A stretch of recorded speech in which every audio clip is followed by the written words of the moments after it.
Hello everyone. In this video, we'll understand what is Ramsar Convention.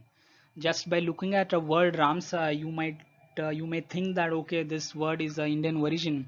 Well, it's not that so, because Ramsar is a city in Iran on whose name this Ramsar Convention has been signed. So let's understand what this convention belongs to, what it does exactly. So if I go as a general definition of this Ramsar Convention, it's a convention on wetlands and it is the intergovernmental treaty that provides the framework for the conservation and wise use of wetlands and their resources. And what exactly meaning of the wise use? Wise use means the maintenance of ecological character within the context of sustainable development. Sustainable development means we are using wetlands not for only a human purpose or economical purpose. So it has to survive, and I mean we should not destroy it, we should not pollute it, so that it is there for next generation also and environment remains safe. This convention, Ramsar Convention, was signed in 1971 February 2, and as I was saying, it was signed in a city called Ramsar in Iran. That's why it's named as a Ramsar Convention. The total number of parties to this Ramsar Convention are around 170 sovereign countries who have signed, or you can say ratified, this Ramsar Convention. So now we have seen like a brief about what this Ramsar Convention is. So first understand why this Ramsar Convention on wetlands, why we want this. Before going into that, we have to understand what is the exact meaning of wetlands. A wetland is a place where land is covered by water or is present either at or near the surface of a soil all throughout the year. The moment you see a mixture of land and water, it becomes an intersection point between the terrestrial and aquatic ecosystem. Plus, the wetlands have moisture all throughout the year. That means it's home to aquatic plants, insects, amphibians, reptiles, birds, fish, mammals, and many microbial bacterial communities. And that's what makes wetlands the most productive ecosystem in the world when we compare it to the rainforest and coral reefs. This is a small example where you can see here is the water and this is the land. Here also land, but it's covered by a pure water. Here is also there is land, but there is a little bit of moisture is there or water is there. So this will always remain a zone of productivity where you can see there is reptiles, birds, fishes, so that huge diversity of ecosystem we can see this in this wetland area. Now let's understand a little bit more about wetlands. What exactly we understood, what is the exact meaning of wetlands. So let's understand even more about wetlands. Wetlands are usually found in a low-lying area. Say for example, this is a normal surface area, and if there is a slope and there is a uneven slope and water flows and water get collected, and this zone will get developed as a wetland where there is accumulation of water or a presence of water for most of the year time. And they can be both natural and man-made. You might have seen a huge lakes which are made by a human beings or for economical purpose or to make electricity. We have made so many dam construction also, so they are all for, because of these construction, the lakes or some dam construction, the water which was get collected and there is a terrestrial land next to it. So in that zone there is a development of a wetland area, and it may be a natural, so deltaic region if I have to say, or a estuaries or a natural lakes. And the wetlands may be either coastal or inland. Say if the following examples are all come under wetlands: floodplains, swamps, marshes, mangroves, deltas, lakes are different types of wetlands. Even if I have to say, an agriculture field like a paddy field is also a kind of a wetland itself. See this, you can see this is a floodplain. It's also a wetland. And this is a mangrove forest. This is also a wetland. And this is a delta region where river meets ocean or a sea. This area is also a wetland. and these are marshes and swamps. These are also wetlands. And as I was saying, even agriculture field like a paddy field is also a wetland itself. So now we have seen what exactly is Ramsar Convention is all about and why we have to protect what's the exact meaning of wetlands. So now let's understand what is the importance of wetlands, why we have to protect it, what is the use of protecting this wetlands. So let's understand that now. First thing is they provide habitat for animals and plants. They supports a wide amount of diversity of life. You cannot imagine how much diverse animals, plants, birds, or you can say even microbial organisms which stay there. Many species of birds and mammals rely on wetlands for food, water, shelter, especially during migration and breeding. It helps to recycle nutrients that are so important for many other surrounding ecosystems. Say for example, there is an estuary or a deltaic region which go a river where which meets a sea. So it is helpful for the marine ecosystem also and a river ecosystem also. This wetland is. And wetlands are like sponge. Say for example, if I have to say a small representation, this is a wetland here and water is flowing through it, and if the pollutants are there, these pollutants will be sucked out by this wetland, and the what water comes out of is the fresh water, or you can say filtered water. It acts as a natural filter. They absorb pollutants and improve the water quality by filtering out sedimentation and decomposing vegetative matter and converting chemicals into a usable form. You can say it will create a natural fertilizers for the plants, and also it will provide food to the animals and birds which lives out there. Wetlands also protect shores from flood. Okay, how they will protect floods? Say for example, wetlands like mangroves also protect shores from any kind of flood, or you can say at least it reduces the impacts, or you can say velocity by reducing the moment of incoming water, or it may be wind also, wind or water, or get protect all these velocity of this wind and water will be reduced by the wetlands, so that the hinterland area won't get impacted because of this flood things. Wetlands also reduce soil erosion and increase the fertility of the soil. That's why agriculture lands near the water area will not lose soil due to presence of wetland. And also wetlands provide livelihood sources to human beings. Wetlands provide livelihood sources to human being in terms of, you can say, agriculture produce, craft materials, craft materials, timber production, timber production, medicine plants, fishing, etc. I mean, you can just go on listing the economic purpose of wetlands. So now we can understand that wetlands are not only environmental purpose, they are also economic purpose also for human beings. So because of this importance of wetlands, it is necessary to protect these wetlands. So now we'll just understand how does this convention work, how does this Ramsar Convention actually works. So first of all, when a country joins the first a country joins the Ramsar Convention.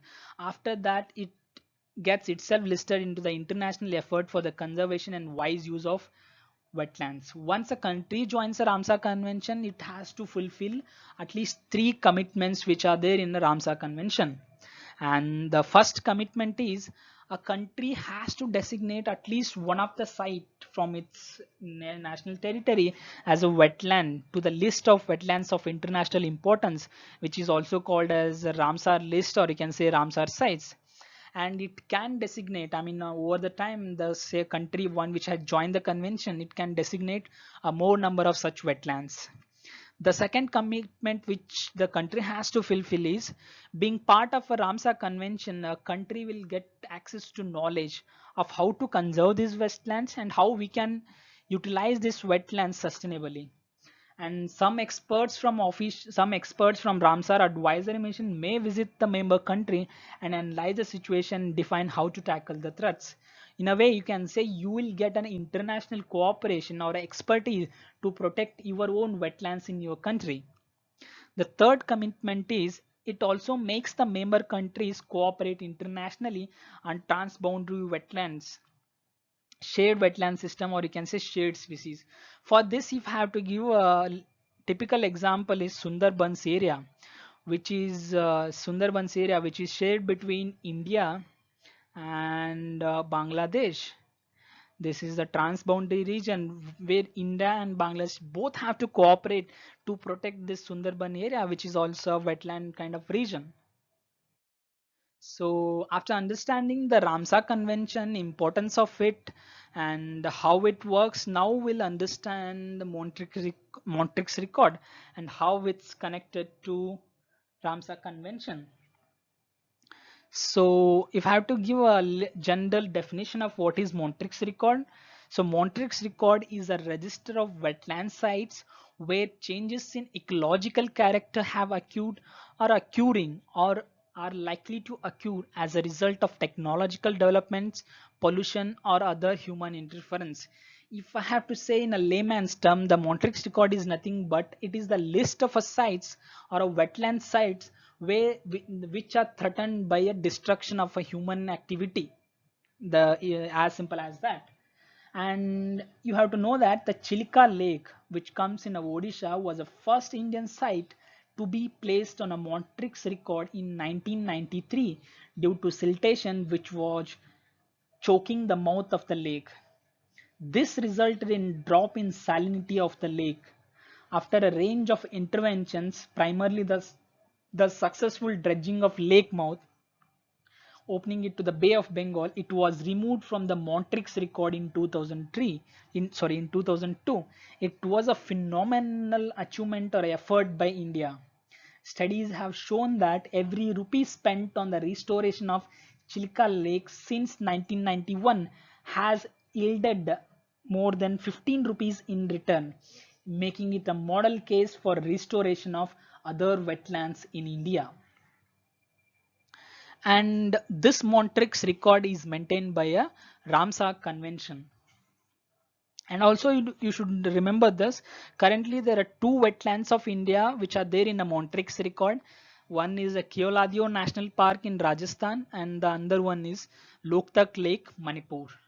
Okay, here I'll just little bit I want to explain how you have the process of removal of a site from a Montreux record. First thing is the Bureau may receive such request from the country or other sources suggesting that the risk is no longer there. I mean, country will suggest the Ramsar officials and the contracting party to provide detail on success of measures taken, proposed monitoring and assessment procedures, and the extent to which the ecological character has been restored. The scientific and technical review panel is consulted for technical advice which is forwarded to the contracting party. And the last is a wetland will be removed based on the request of the contracting party and after consideration of advice and or the comment from the scientific and technical review panel. So that's how we'll remove a wetland which has been listed on a Montreux record. And we should also remember that this Montreux record has provided an important tool for the management and conservation of important wetland sites from the harmful effects of human intervention. It complements the domestic efforts of the countries and helps augment their resources and efforts towards conservation of our natural assets. So after understanding the entire Ramsar Convention, Montreux record and the importance of wetlands, so let's know a little bit of important facts about Ramsar Convention. These are factual things you just have to glance. Don't buy it, just a glance on a few times people will remember it. Just remember that since the Ramsar Convention was signed in 2nd February 1971, this 2nd February, Feb 2nd, is celebrated as a World Wetlands Day. And wetlands exist in every country and in every climatic zone, from the polar regions to the tropics and from high altitude to dry regions. And you also remember this, Europe has the maximum number of wetland sites. The countries with most sites are the United Kingdom, that's England, with around 175, and the next comes is the Mexico with 142 sites. And India became a member of Ramsar Convention in October 1981. And as I said earlier, it designated Chilika Lake, Odisha, and as the first site, and Keoladeo National Park as its first two Ramsar sites. Bolivia, you remember this? Bolivia is a South American country. Bolivia has the largest area with 1,48,000 square kilometer under Ramsar protection. The world's first site was a Cobourg Peninsula in Australia, designated in 1974, which came under Ramsar Convention for the first time. So this is a map which I have downloaded from the government website, which represents the Ramsar wetland sites of India. There are totally 27 Ramsar sites. I'll just read it out. You have Ashtamudi Lake in Kerala, Bhitarkanika mangroves in Odisha, Boj wetlands in Madhya Pradesh, Chandartal wetland in Himachal Pradesh, Chilika Lake Odisha, Dibopar Bill Assam, East Calcutta wetlands West Bengal, Harike Lake Punjab, Hokera wetland Jammu and Kashmir, Kanjli Lake Punjab, Keoladeo Ghana National Park Rajasthan, Kolleru Lake Andhra Pradesh, Loktak Lake Manipur, Nal Sarovar Bird Sanctuary Gujarat, Point Kalimare Tamil Nadu, Pong Dam Lake Himachal Pradesh, Renuka wetland Himachal Pradesh, Ropar Lake Punjab, Rudrasagar Lake Tripura, Sambar Lake Rajasthan, Sastamkota Lake Kerala, Sundarbans wetland West Bengal, Surinsar Mansar Lake Jammu and Kashmir, Somoreri Lake Jammu and Kashmir, Vembanad Coal wetland Kerala, Upper Ganges River, or you can say bridge cut to Narora stretch which is there in Uttar Pradesh, and Ular Lake which is there in Jammu and Kashmir. This is the list of 27 wetlands which are there in India. So that's it. I hope you guys understood what exactly is the Ramsar Convention and why it has been came into existence, and which are the sites which has been listed in Ramsar site from India. And these things are very important for competitive exams like for UPSC and Karnataka exams or state PSCs. I hope you guys understood. If you like our efforts, subscribe to our channel, like, comment and share this information with your friends. Thank you.